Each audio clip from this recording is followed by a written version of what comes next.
Você pode considerar tudo e todos neste mundo, presente, futuro e passado, e não encontrará ninguém como Cristo. É o único, é o supremo. Esta é a mensagem da palavra de Deus, e a mensagem de forma muito específica na palavra de Deus, no livro de Hebreus. Hebreus, o Senhor há de continuar nos edificando neste livro, nesta manhã. Hoje vamos focar em Hebreus 12. Livro de Hebreus, capítulo 12, versos 25 a 29. Você tem a palavra de Deus, abra, leia, acompanhe de forma muito próxima e atenta. Hebreus 12, 25 a 29. Um verso em Hebreus expressa esta supremacia, essa condição única de Jesus Cristo. No início do livro de Hebreus, no capítulo 1, verso 3, diz que o Filho é o resplendor da glória de Deus e a expressão exata do seu ser, sustentando todas as coisas por sua palavra poderosa. E depois de ter realizado a purificação dos pecados, assentou-se à direita da majestade nas alturas. Eis Jesus Cristo, o Filho de Deus, sustentando todas as coisas, expressão exata do ser de Deus, e assentado à direita da majestade nas alturas. E agora então a palavra de Deus, nosso foco nesta manhã, no capítulo 12, versos 25 a 29, que agora todo o seu ser possa ouvir e receber a palavra do Senhor. E diz assim: cuidado, não rejeitem aquele que fala. Se os que recusaram a ouvir aquele que os advertia na terra não escaparam, quanto mais nós, se nos desviarmos daquele que nos adverte dos céus. Aquele cuja voz outrora abalou a terra, agora promete: ainda uma vez abalarei não apenas a terra, mas também o céu. As palavras ainda uma vez indicam a remoção do que pode ser abalado, isto é, coisas criadas, de forma que permaneça o que não pode ser abalado. Portanto, já que estamos recebendo um reino inabalável, sejamos agradecidos e, assim, adoremos a Deus de modo aceitável, com reverência e temor, pois o nosso Deus é fogo consumidor. Vamos ler um pouco mais de Hebreus, retrocedendo, para podermos situar bem e entendermos melhor os versos que vamos meditar nesta manhã. Deixe-me retornar ao capítulo 1, Hebreus 1, o início do livro, que diz, Hebreus 1, capítulo 1, versos 1 e 2. O livro começa assim: há muito tempo Deus falou muitas vezes e de várias maneiras aos nossos antepassados por meio dos profetas. Mas nestes últimos dias falou-nos por meio do Filho, a quem constituiu herdeiro de todas as coisas e por meio de quem fez o universo. Nesses últimos dias falou-nos por meio do Filho. E agora, indo mais à frente ao capítulo 9, pensando na fala do Filho, na fala de Jesus Cristo enquanto esteve entre nós, não podemos nos esquecer do centro desta fala, o que Jesus veio nos dizer, fazer por nós. Hebreus capítulo 9, a partir do verso 13, diz o seguinte: ora, se o sangue de bodes e touros e as cinzas de uma novilha espalhadas sobre os que estão cerimonialmente impuros os santificam, de forma que se tornam exteriormente puros, quanto mais o sangue de Cristo, que pelo Espírito Eterno se ofereceu de forma imaculada a Deus, purificará a nossa consciência de atos que levam à morte, para que sirvamos ao Deus vivo. Por essa razão, Cristo é o mediador de uma nova aliança, mediador de uma nova aliança para os que são chamados, recebam a promessa da herança eterna. Visto que Ele, Cristo, morreu como resgate pelas nossas transgressões cometidas sob a primeira aliança. Então, o verso 13 nos lembra os sacrifícios do Velho Testamento, que eram passageiros, simbólicos do sacrifício perfeito que Cristo haveria de vir e realizar. Por isso o verso 14 diz: quanto mais o sangue de Cristo, oferecido de forma imaculada, purificará nossas consciências de atos que levam à morte. Ele é, então, diz o verso 15, o mediador de uma nova aliança. Por quê? Diz o fim do verso: ele morreu como resgate pelas transgressões cometidas sob a primeira aliança, resgate das nossas transgressões. E voltando ao capítulo 12, então, capítulo 12 de Hebreus, o verso 25, é um verso até sombrio, pela advertência que ele é. Cuidado, cuidado, não rejeitem aquele que fala. Se os que se recusaram a ouvir aquele que os advertia na terra não escaparam, quanto mais nós, se nos desviarmos daquele que nos adverte dos céus.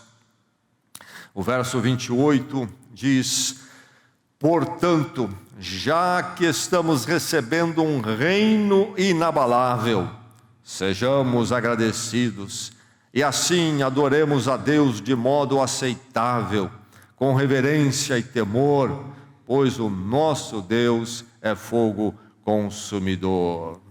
A palavra de Deus chegou aos nossos ouvidos mais uma vez nesta manhã.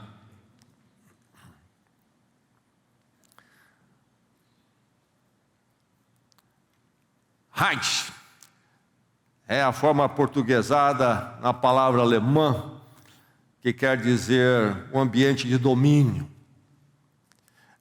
Reich.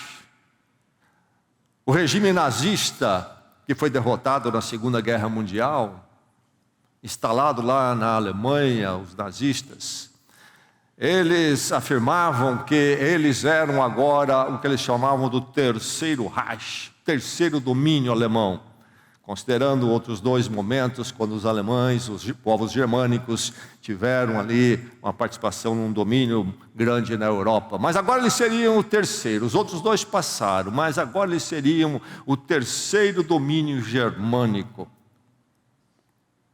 E eles diziam que esse Reich, esse domínio agora germânico, iria durar 1000 anos pelo menos. 1000 anos, uma forma quase de dizer, vai ser para sempre agora o nosso domínio. Durou quanto tempo?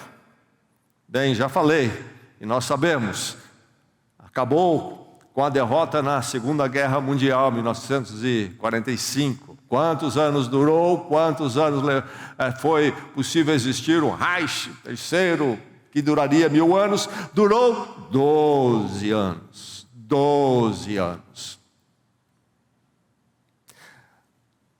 A prepotência humana e às vezes a tolice humana tem uma forma de ver a vida até leviana, pensando que as coisas que nós conhecemos e aquilo até que nós construímos são estáveis e para sempre. Não é apenas o regime nazista que tomou essa arrogância para si. Isso é comum na vida humana, na vida humana individual. As pessoas pensam assim sobre os seus projetos e quem eles são. Você conhece bastante da história para se lembrar como que impérios poderosos surgiram e caíram, outro surgiu e caiu, e não é mais. E deixe-me recordá-lo, que se assim foi, todos os nossos impérios particulares e os impérios coletivos, políticos, sociais, que estão agora neste mundo, também vão passar. Não se esqueça disso, porque senão você começa a encher o seu coração achando que isto e aquilo há de nos salvar para sempre, será a nossa segurança para sempre. Isto é tolo, a experiência da história nos ensina isto. Em 1929 aconteceu nos Estados Unidos a chamada quebra da Bolsa de Valores. O sistema econômico simplesmente ruiu da noite para o dia. Claro, foi dando sinais de alerta, mas chegou o dia fatídico. E as pessoas perderam suas fortunas. E inclusive muitos foram levados ao suicídio do desespero, do choque, de como tudo se foi. Uma nação tão grande e tudo caiu por terra. Não sei se você se lembra, quantos aqui se lembram e viveram o mundo na época da Guerra Fria, o bloco comunista lá no Império Socialista Soviético e o Ocidente então do outro lado, e nós vivíamos naquela tensão da Guerra Fria, que poderia se tornar uma guerra quente em qualquer momento, e ficava-se pensando quando que isso vai terminar. Talvez vai terminar com uma grande guerra, é o único jeito. Em 1989 aconteceu a queda do Muro de Berlim, e aquele império todo soviético que envolvia a Rússia e outros países ali da Europa, tudo aquilo caiu por terra da noite para o dia. As coisas deste mundo são assim, isso acontece, nada é certo, tudo é muito abalável, e aí é que vem a verdade tremenda desse texto com a expressão reino inabalável. Onde?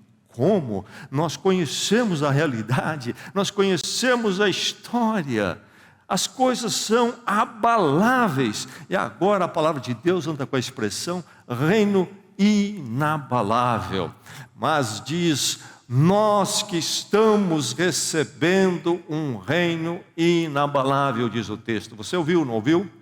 A palavra de Deus diz, nós que estamos recebendo um reino inabalável. E a mensagem da palavra de Deus para a sua vida e coração nesta manhã é esta, então: receba o reino inabalável. No mundo onde tudo é abalável, e você sente, se você for realista, você se sente pisando como que em geleia neste mundo. Você que carece, clama por algo que seja inabalável, esta manhã você precisa ouvir a palavra de Deus e chegar a essa lucidez que só há um reino inabalável e ele pode ser recebido na sua vida. Receba o reino inabalável. Como é que eu recebo o reino inabalável? Como é que esse reino então chega à minha vida, esse reinar?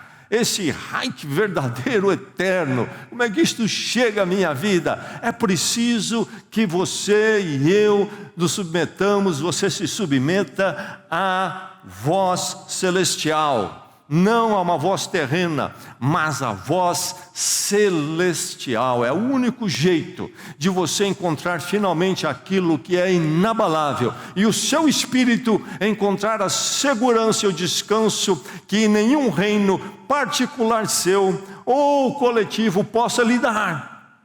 Você encontra este reino ouvindo a voz celestial. Você está ouvindo? Você está ouvindo a voz celestial, você já ouviu, ela chegou à sua vida, chegou com o reino inabalável, tomou conta do seu coração, do seu íntimo e do seu exterior, já chegou, você já ouviu esta voz. Aqui o autor entra com essas palavras que eu chamei de sombrias, até porque são uma advertência muito forte, cuidado, cuidado. E aí ele fala sobre a advertência que o povo ouviu no passado. Ele entra com o verbo advertir, a voz que advertia, a fala que os advertia no passado. Ele vai fazer uma contraposição entre a advertência ou a fala do passado, que ele chama de terrena, que foi dada por Moisés. Quando Deus se manifesta ao povo de Israel, assim o povo de Israel sai do Egito, liderado por Moisés, sai da escravidão, domínio do Egito, Deus os liberta, e o povo está começando a peregrinação em direção à terra que daria Deus a eles, a terra prometida. Há uma parada no Monte Sinai, onde Deus vai acertar as coisas com eles.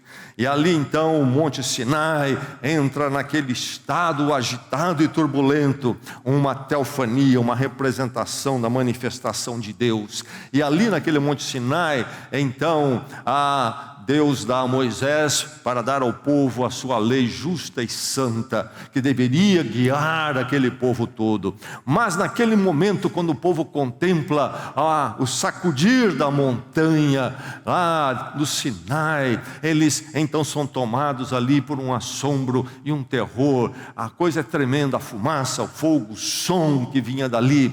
E o povo vai dizer em Êxodo 20, que Deus não nos fale, que Deus fale a Moisés e Moisés nos fale. Tal foi o assombro e o temor que caiu sobre eles, apenas numa manifestação até simbólica da grandeza de Deus, através do sacudir e o rugir de uma montanha. Que Moisés nos fale. E então eles foram advertidos pela fala de Moisés. Deus falou sim com Moisés e Moisés falou com eles. Por isso, então, o texto vai chamar isto como uma fala da terra. Isto é dada por Moisés, que era um entre nós como nós, um ser humano apenas. Mas ele vai dizer, cuidado, se eles que foram advertidos pela fala da terra, a fala de Moisés, de um outro ser humano como qualquer outro que Deus levantou para liderar, se eles foram advertidos e eles que não ouviram acabaram perecendo, o que diremos de nós que temos ouvido a fala não de um outro ser humano como nós, mas temos ouvido a fala do céu? Que fala do céu é esta? Cristo, em verdade, Cristo é um ser humano pleno, verdadeiro homem, mas também verdadeiro Deus. Cristo mesmo fala que Ele é aquele que desceu dos céus.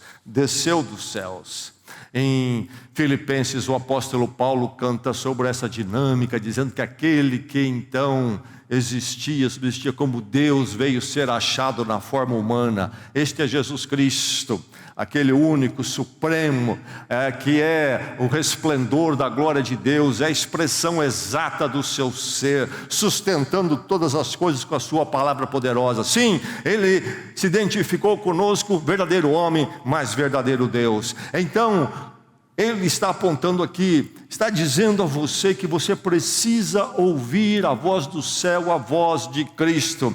Nós lemos nestes últimos dias, falou-nos por meio do Filho, é a introdução do livro de Hebreus, esta fala de Deus para conosco, através de Cristo, Deus conosco. Por meio do Filho Ele tem nos falado, esse Filho que é o herdeiro de todas as coisas, esse Filho por meio de quem foi feito o universo. Deus mesmo, a fala de Deus. Você quer ouvir a voz de Deus? Quer ouvir a voz de Deus? Ouça a voz de Cristo, a voz do céu, mas vamos lembrar, atentar, que fala esta? Qual é a fala principal de Cristo para você e para mim? Nós lemos no verso 9 para colocar de uma forma resumida. O livro de Hebreus nos revela sobre esta fala que está no verso 9, o sangue de Cristo, que se ofereceu de forma imaculada, purificará nossa consciência de atos que levam à morte, para que sirvamos ao Deus vivo. Eis aí a obra de Cristo, seu sangue, isto é, a sua morte na cruz, no meu lugar e no seu, quando então toda a nossa culpa diante de Deus, condenação, caiu sobre Ele. Sangue aqui é o símbolo da morte. Símbolo de morte. Cristo morreu de verdade, morreu a morte verdadeira. A minha morte real, que seria então destinada a mim, caiu sobre Ele. Lembrando que a razão da morte, assim como havia a morte dos cordeiros lá no Velho Testamento, e nós lemos sobre isto, que eram apenas símbolos deste grande sacrifício que Cristo haveria de realizar. Lembrando que essa questão de levar à morte é porque quando nós pecamos e estamos no pecado e somos condenados, nós estamos mortos para Deus, eternamente, separados dele para sempre. Mas agora Cristo vem tomar esta morte minha e sua nele mesmo, a culpa cai sobre ele, e então podemos encontrar viva a vida nele. Cristo é o mediador, diz o capítulo 9 então. Cristo é o mediador de uma nova aliança, um novo acordo entre Deus e nós, para que nós que somos chamados, recebamos a promessa da herança eterna. E diz mais no capítulo 9, ele, Cristo, morreu como resgate pelas nossas transgressões. A morte dele faz isso. Não se esqueça da fala de Cristo, de tudo o que ele veio fazer. Isto aqui é central. Esta mensagem, desta obra dele, é a fala central. Se você perder isto, você perdeu a fala do céu. Deixe-me dizer, cuidado com o que você está ouvindo nesses dias, que vocês pensam que é pregação. Há um desvirtuar do Evangelho. Esta obra de Cristo, a cruz e o resgate, sumiu das mensagens. Agora nós temos mais o que está se chamando de teologia coaching, como pregar de Jesus para falar que você pode realizar o seu potencial humano. Esses dias passados, um amigo meu lá dos Estados Unidos me escreveu consultando que ele viu pela internet um sujeito do Brasil, um jovem aí, que está fazendo um grande sucesso, e o que eu sabia sobre ele, como é que é isso e tal. Já tinha uma ideia da coisa, eu fui pesquisar melhor. Ah, meu irmão, que tristeza. Um rapaz articulado, certamente inteligente, sabendo comunicar muito bem, arrasta multidões através da internet. Pelo que eu li, quando ele vai a algum lugar para então, como convidado, apresentar sua mensagem, a entrada pode custar por volta até de R$200. Nada de cruz, nada de resgate de transgressões, apenas Jesus que veio para você, potencial. Você é a razão das coisas. Um absurdo. Meu irmão, nós não somos a razão. É a glória de Deus. É a glória de Deus. Não é uma questão de mim. É de Deus, é a sua glória entrar no centro a partir de Jesus Cristo. Cuidado. Esse pregador que você está ouvindo alguma vez mencionou a cruz, Cristo crucificado. Isso não agrada o público. E esses pregadores populares, eles acabam sendo convidados para participar de programas seculares, de televisão, mídia. E aí a entrevista vira aquela água morna, aquele aguar. Ficam jogando para a plateia incrédula. Não vão entrar com o verdadeiro evangelho quando são perguntados. São espertos o suficiente para, como sabonete, fugir da questão. Não querem perder o público, querem agradar, querem ser pops. Cuidado, meu irmão. A fala de Cristo, ouça a fala do céu. É uma fala tremenda. Nós somos transgressores. Aqueles que não ouviram a mensagem da terra, Moisés, pereceram. O que se dirá de nós que ouvimos a mensagem do céu?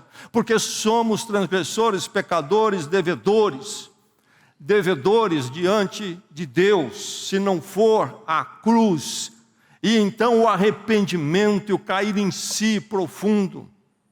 Não ouvi a fala do céu, e vou ouvir um monte de conversa usando Jesus e até lendo textos bíblicos para massagear meu ego. Meu ego não precisa ser massageado, ele já está grande demais, ele precisa ser crucificado com Cristo.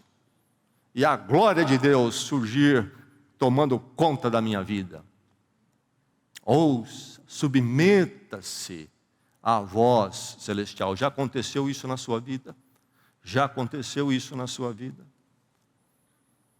Ou não? Aqui está o chamado da palavra de Deus para você receber o reino inabalável, mas você não o receberá e não o tem recebido se você não se submeter à voz celestial. Não adianta criar um Jesus Cristo pop. Não adianta criar um Jesus Cristo pop. Esse sujeito que eu mencionei aqui, ele, entrevistado, perguntaram a ele, plateia, não é secularista, não crente, e aquela perguntinha que sempre vem, mas Jesus e as religiões e tal. E eis a resposta do tal pastor: Jesus não pertence a nenhuma religião, nem nenhuma religião pertence a Jesus. Que saída pela direita. Que saída pela direita. Fugiu do assunto.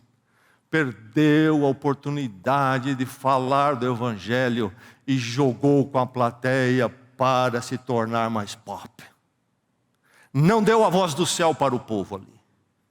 Pensou na sua popularidade, ser o querido e ter muitos seguidores, quem sabe na internet. Meu irmão, cuidado. Por isso o verbo imperativo no negativo é forte. O que ele diz no verso primeiro aqui que nós lemos? Não rejeitem. Não rejeitem aquele que fala do céu. Porque aqueles que não ouviram o que falava da terra, não escaparam. Irmão, não pense que Deus vai jogar, brincar com o pecado humano, com a culpa humana. Deus é perfeito em justiça e santidade. E eu, com assombro, me alegro nisso, porque senão eu perderia Deus. Deus deixaria de ser Deus se Ele viesse para fazer uma média comigo, os meus caminhos tortos, fazer uma política de boa vizinhança comigo e não me confrontar com a sua santidade. Deus é santo, Ele é fogo consumidor. Citando Deuteronômio 4, quando então há um encontro com Deus lá no Sinai, Deus é fogo consumidor, nunca se esqueça disto.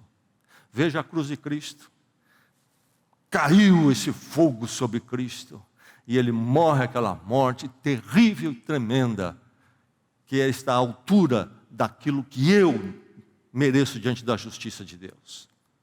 Na cruz o fogo de Deus queimou, de forma que consumiu tudo ali. Você já submeteu a voz celestial? Já chegou isto à sua vida ou ainda não? Receba o reino. Que o reino inabalável possa ser encontrado por você, que ele chegue à sua vida, que ele chegue, mas se ele chegou, você então é esta pessoa abençoada. Se o reino tem chegado à sua vida, você tem recebido, você deve aguardar então a ordem, a organização definitiva. Ordem aqui, não no sentido de colocar apenas uma orientação, mas no sentido de realmente organizar tudo. Neste mundo as coisas estão desorganizadas e elas são todas abaláveis. As coisas, além de não estar em ordem, são abaláveis. E são abaláveis porque não estão em ordem. Mas há uma ordem, uma nova ordem definitiva, que chega com o reino, com o novo domínio, o domínio que Deus há de estabelecer. Ele trabalha com o verbo abalar, nesse texto. E ele fala do segundo abalo que há de vir. Qual foi o primeiro abalo que ele menciona aqui? Foi lá no Sinai, quando aquele monte tremeu diante do povo, e eles ficaram tomados com um grande assombro. Tal era o poder de Deus e presença de Deus manifesto ali, que transcendia tudo que era humano, que o ser humano podia fazer naquela época. Sinai tremeu, foi abalado. Mas aí ele fala que há um outro abalo, um abalo que não será apenas de um monte, mas será cósmico. Os céus e a terra haverão de tremer. Então nós temos dois abalos aqui. Este primeiro do Sinai, mas há um outro abalo cósmico e final. E este segundo abalo, segundo ele, esse segundo abalo que há de acontecer, de sacudir tudo, é um abalo que não deixará esta ordem que está aí em pé. Mas a partir desse segundo abalo, há de surgir uma nova ordem, segundo ele coloca, inabalável. Ele diz: aquilo que não se pode abalar é esta nova ordem, é este novo reino. Vocês estão recebendo um reino inabalável. Ele vai citar o profeta Ageu. O profeta Ageu no capítulo 2, verso 6, lá no Velho Testamento, já no fim do Velho Testamento. Quando que o profeta Ageu existiu, quando que ele exerceu seu ministério profético, o povo de Israel foi levado no sexto século, início do sexto século, para o cativeiro na Babilônia. E lá ficaram dentro de um período então de 70 anos. Em 586, Deus permitiu o retorno deles à terra. Foram levados ao cativeiro porque eles tinham se afastado de Deus por muito, muito tempo, Deus advertindo, eles não ouviam a voz dos profetas, e finalmente Deus permitiu que o reino da Babilônia fosse a correção de Deus. Foram levados para o exílio, voltaram. Quando volta, a terra está arrasada, Jerusalém está arrasada, o templo foi destruído quando eles foram derrotados décadas antes. E agora vem então o projeto de reconstruir o templo. E o profeta Ageu está atuando como profeta nesta época, quando o templo foi construído. E a mensagem toda dele, então, é para o povo ali naqueles dias, que eles não desanimassem de fazer aquela obra, mas a profecia de Ageu, o breve livro de Ageu, vai usar aquela reconstrução que estava acontecendo, do chamado segundo templo, uma vez que o primeiro foi destruído, o primeiro construído por Salomão foi destruído. Agora esse segundo, ele era mais do que ele era em si.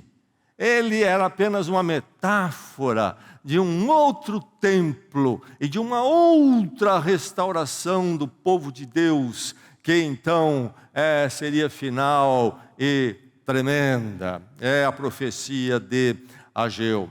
Aliás, o segundo templo, quando eles terminam, é até um pouco um momento triste para eles, a narrativa bíblica diz, porque ele era um templo muito simples comparado à grandeza do primeiro que Salomão construiu. E Ageu então vem com a mensagem para eles lá no capítulo 2. Ageu vai dizer o seguinte: assim diz o Senhor dos Exércitos, dentro de pouco tempo farei tremer o céu e a terra, o mar e o continente. Farei tremer todas as nações, as quais trarão para cá os seus tesouros, e encherei este templo de glória, diz o Senhor dos Exércitos. Tanto a prata quanto o ouro me pertencem, declara o Senhor dos Exércitos. A glória deste novo templo será maior do que a do antigo, diz o Senhor dos Exércitos. E neste lugar estabelecerei a paz, declara o Senhor dos Exércitos. Então o texto de Ageu os remete a uma nova ordem, uma realização final que não estava acontecendo naquele templo que eles haviam construído. Haveria um outro abalo. Deus diz: haverei de abalar novamente. Tudo será sacudido. Terra e céu, cósmico. E então deste abalo haverá de surgir o reino inabalável. Verso 27 diz no nosso texto: de forma que permaneça o que não pode ser abalado. Por isso ele vai dizer: como nós estamos então recebendo um reino inabalável. Receber o reino é aguardar esta ordem definitiva que Deus tem. A história tem um sentido. Os meus anos neste mundo, poucos, têm um sentido. A minha para uma direção. Eu conheço o alfa. Deus criou o ser humano e esse alfa se estendeu o dia que Ele me criou. E aí, agora vai tudo andar aí de uma forma errante, não sei para onde, dar em nada? Não. Na minha vida eu tenho o alfa que Deus estabeleceu, mas eu tenho o ômega também, um reino inabalável.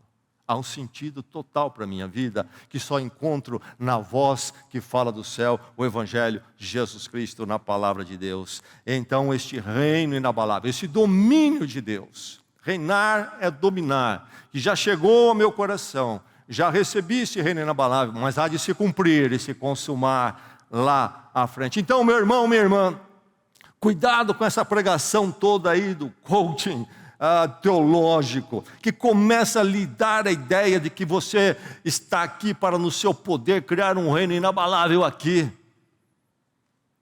Tempos de lutas e difíceis vêm. Bolsa de valores pode cair, meu irmão, e sua conta no banco ser zerada. A saúde não é inabalável. Não importa se você faz exercício, tem aí um personal, se você está olhando todas as regras de dieta e alimentação ótima, tudo isso é recomendável, é. Mas não crie a ideia de que você é inabalável e as coisas deste mundo são inabaláveis. Há um só reino inabalável. E esse pode chegar ao meu coração hoje, ao seu. E será consumado somente quando Deus sacudir tudo isto. E Ele vai sacudir. E Ele vai nos dar o reino, diz a palavra. Receba o reino. Você submeteu-se a vós, você já submeteu. Então, meu irmão, quando você vive neste mundo, o que Deus tem para você, e vive o melhor possível, aquilo que Deus lhe dá aqui agora, não deixe isso encher o seu coração, para você começar a pensar que você está criando um reino inabalável. Viva enquanto você desfruta deste mundo, sempre aguardando a ordem definitiva. E então, se você recebeu e recebe o reino inabalável, como é que você vive enquanto aguarda? Vive cultuando, de forma reverente, grata. Cultue, então, com grata reverência, é o texto aqui. A promessa do reino, o reino inabalável, é nosso através da voz da obra celestial em Cristo. Nós estamos recebendo. Qual é a resposta a não ser gratidão? Aquele que realmente recebe o reino inabalável, necessariamente responde vivendo com gratidão. Sempre gratidão na sua vida. Enquanto atravessa os reinos abaláveis deste mundo, a gratidão nunca vai embora, porque há um reino inabalável por vir. E já pertencemos a Ele pela voz celestial, pela obra celestial de Jesus Cristo. Gratidão. E então a gratidão nos leva à perseverança, que é a grande chamada e mensagem do livro de Hebreus. O livro de Hebreus é escrito para nos colocar na vivência da perseverança. Isto é, começarmos com Cristo, continuarmos com Cristo e terminarmos com Cristo no reino inabalável. Se há gratidão, se eu tenho a consciência do reino inabalável, e Ele chegou à minha vida, a gratidão brota no meu coração, não há como resistir. Quanto mais contemplo o reino inabalável que já chegou à minha vida e será consumado e farei parte. Gratidão, gratidão. Os reinos abaláveis, de vez em quando se abala as coisas aqui, mas o reino inabalável, gratidão, gratidão. E eu permaneço na perseverança pela gratidão. Mas então, ele vai a uma aplicação prática, se há gratidão realmente na minha vida e na sua. Ele continua, ele diz o quê? Adoremos. Adoremos. Vivemos num mundo de grande adoração. Não é verdade que o mundo não é religioso. O mundo está muito religioso. Com religiões, com propostas metafísicas, espirituais, sim, mas secularistas. Ídolo não falta enchendo o coração humano. Eu fico olhando todos os tipos de ídolos. Nos esportes, nas artes, no prazer, grande ídolo do prazer nos nossos dias. Materialismo, o ídolo do material, hobbies, esportes, coleciona-se isso, aquilo, tentando encher a vida. A quem é que nós estamos adorando? A quem você adora? O verbo é forte, imperativo. Vamos adorar, adoremos. Esse adorar aqui envolve o litúrgico, isto é, com o povo de Deus, mas aí extrapola inclusive a toda a minha vida. Tudo que eu fizer deve ser algo que adora a Deus, que não é contra Deus, mas levanta então a presença de Deus e a afirma. Mas tem uma aplicação aqui muito específica ao nosso culto litúrgico como povo de Deus, quando nos encontramos com o povo de Deus para adorá-lo, cultuá-lo. A palavra aqui é a mesma ideia de culto. cultuemos a Deus. Como? Se eu recebi o reino inabalável, porque eu ouvi, me submeti à voz celestial, à obra de Deus em Cristo, tive um encontro com Deus em Cristo, Cristo crucificado, e eu sou este então que já, em pleno direito, vivo o reino inabalável aguardando a sua consumação, e eu então devo cultuar, responder cultuando com grata reverência, que envolve o meu então cultuar. Como devo cultuar? De modo, diz o texto, você ouviu, de modo aceitável, diz o verso 28. De modo aceitável. Não é suficiente apenas cultuar. É preciso cultuar de modo aceitável.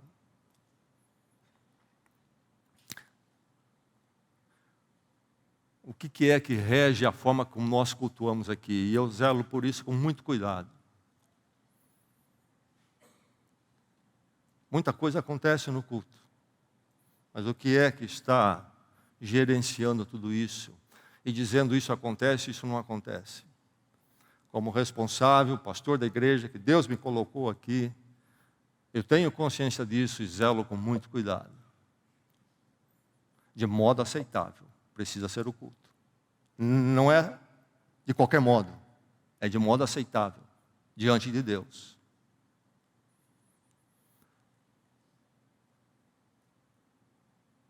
Como que é este modo aceitável? Envolve duas coisas, pelo menos, segundo o verso 28. Você ouviu? Reverência e temor. Reverência e temor.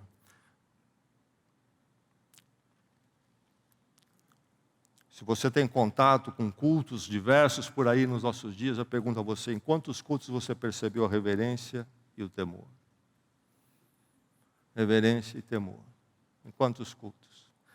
Em todo o agito, a animação da plateia, quantos cultos são feitos de modo aceitável, com reverência e temor? E ele termina, Deus é um fogo consumidor. Modo aceitável. As Escrituras falam sobre a liturgia, a forma do povo de Deus cultuar, fala muito. Você pode ir, por exemplo, a experiência de Isaías no templo, Isaías capítulo 6, quando ele tem a visão no templo, tem a visão da glória de Deus. Que culto ali, lá está toda a liturgia que deve acontecer e a atitude. A glória de Deus encheu o templo, sacudiu os limiares do templo. E o que dominou ali? Isaías com o seu potencial humano? Não. Os serafins, anjos celestiais, clamavam: glória, glória, glória. Isaías ficou pequenino, a glória de Deus. Experiência tremenda. Nada humano ali, mas a glória de Deus. E vai acabar com Isaías dizendo o quê? Oh, eu sou então todo esse potencial que Deus tem, que Ele me dá em Cristo. Ai de mim, sou um pecador, sou um homem de lábios impuros, e os meus olhos viram a glória de Deus. Ai de mim! É o culto, é a glória de Deus, e vem Deus intervir com a graça e toca Isaías para redimi-lo. A grande experiência com Deus.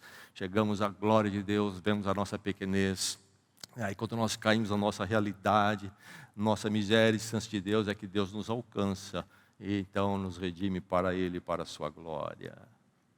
Cuidado com o modo aceitável. Eclesiastes capítulo 5 diz o quê? Guarda o pé quando entrares na casa de Deus, não este prédio, mas a casa de Deus, que é a igreja do Senhor em culto.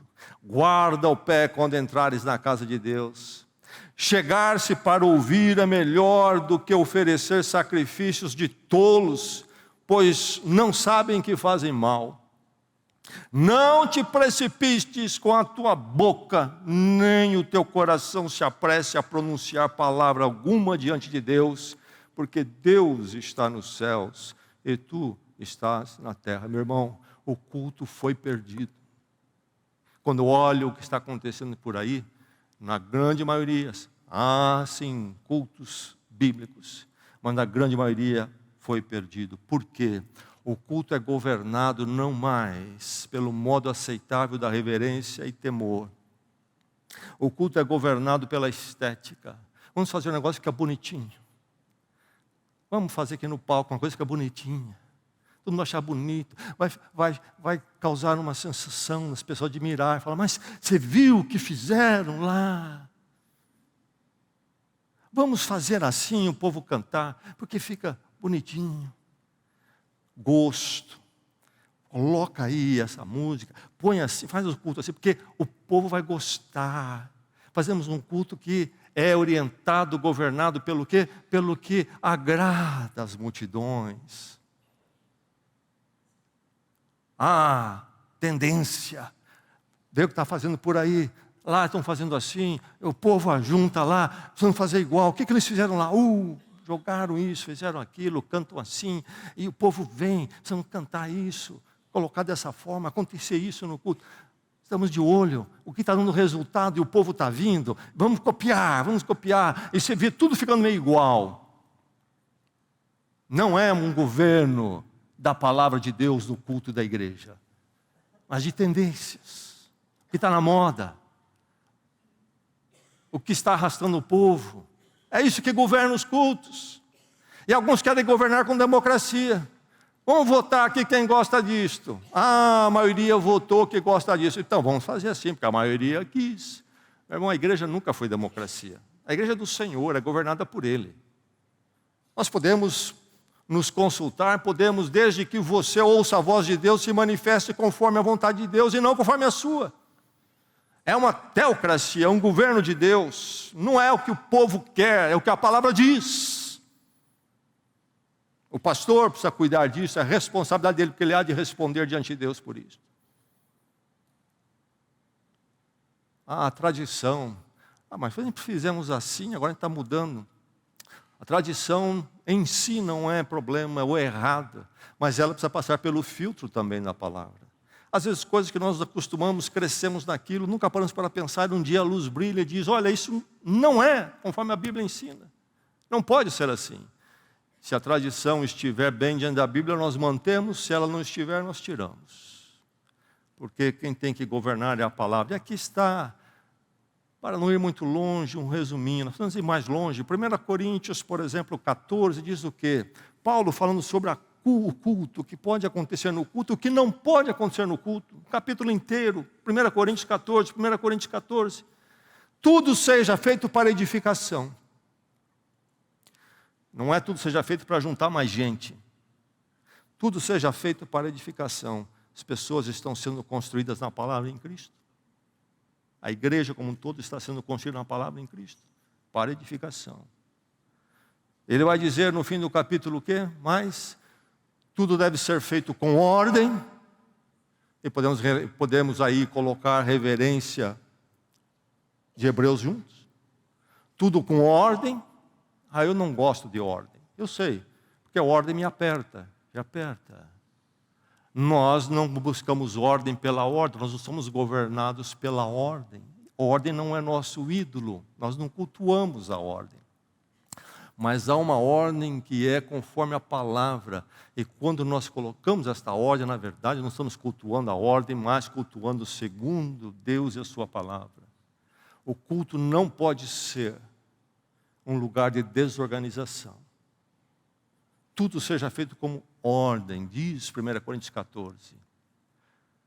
Mas não somente feito com ordem, mas diz também com decência. Decência. Quanta indecência está acontecendo nos cultos hoje em dia. Não vou aprofundar nisso, para o bom entendedor, meia palavra basta. Meu irmão, aí está a chamada do livro de Hebreus. Receba o reino inabalável. Cultue com grata reverência. Não quer dizer cultuar com tristeza. E começamos a pensar nisso, não é isto. Com reverência. Eclesiastes, lembre-se que Deus está no céu, você está na terra. Que o seu culto, o culto desta igreja, nunca perca a perspectiva. Então, com reverência, devemos adentrar na presença de Deus. receba o reino inabalável. A promessa de segurança. Não diz talvez vamos receber.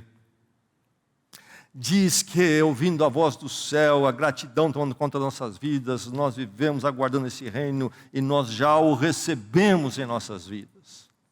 A palavra aqui de Hebreus é para nos manter na perseverança que é própria do crente em Cristo Jesus, até o fim, até a consumação deste reino inabalável. Nossa grande esperança, e a esperança maravilhosa, abençoada esperança. Já que estamos recebendo um reino inabalável, sejamos gratos, diz o texto. Já que estamos recebendo um reino inabalável, sejamos gratos. A exortação, então, é para eu e você, meu irmão, minha irmã, enchermos nosso coração, nossa visão de existência com este reino inabalável. A glória e o domínio de Deus na minha vida e na história e para sempre. E quando enchemos disso, deste reino que chega a nós pela fala do céu em Cristo, a obra de Deus em Cristo, nós possamos então nos encher de gratidão no mundo perturbado e incerto. E essa gratidão nos sustenta nessa caminhada. E vamos vencendo etapas, e haveremos de chegar à última dela, glória a Deus por isso, que é o reino inabalável para sempre. 55 mil pessoas, segundo eu li. 14 mil imóveis, casas, pontos comerciais e até uma igreja. Por volta de 5 bairros. Você ouviu, eu também ouvi. Depois, durante alguns anos, apareceram ali algumas trincas. Agora, nos últimos tempos, recentemente, começou a afundar. Maceió.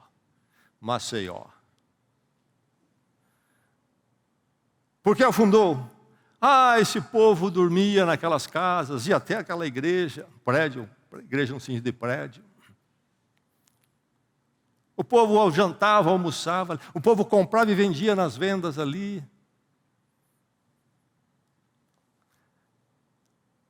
Comprei minha casa própria aqui, estabeleci meu negócio aqui nesse bairro. Aí, de repente, está afundando. Até a igreja recebeu uma placa interditada. De um domingo para o outro. Não pode mais usar o prédio. Parece, meu irmão, que as coisas desse mundo estão estáveis para você. Não cai nessa ilusão. Não enche o seu coração disso.